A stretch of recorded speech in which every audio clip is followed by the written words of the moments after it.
আসসালামু আলাইকুম। আমাদের জীবনে চলার পথটা যদি ভালো হতো তাহলে না কতই ভালো হতো। জীবনের সব জায়গায় সব স্থানে আমরা ভালো দিকটাই পেতাম। আজকে আমাদের পাপের কারণে আমরা দুনিয়াতে লাঞ্ছিত বঞ্চিত হচ্ছি। যদি আমরা না পাপ করতাম কতই না ভালো হতো। এই দুনিয়াটা বড়ই পাপী। না, দুনিয়া পাপী কেন, আমরা পাপী।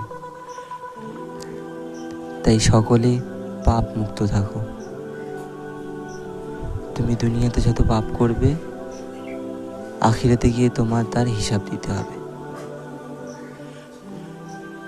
যতটা পারা যায় পাপ থেকে মুক্তি থাকো। আল্লাহ তাআলা সকলকে হেদায়েত দেবেন নিশ্চয়ই। তিনি মহান, তিনি দয়াবান, তিনি স্রষ্টা, তিনি ইল্লাল্লাহ। সর্বকাজে সর্বপেক্ষে আল্লাহকে স্মরণ করো।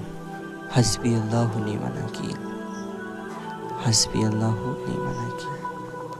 নিশ্চয়ই আল্লাহ আমাদের সাথে আছে। নিজেকে পরিবর্তন করো, অন্যকে পরিবর্তন হতে দাও, চলার পথটা সহজ করো।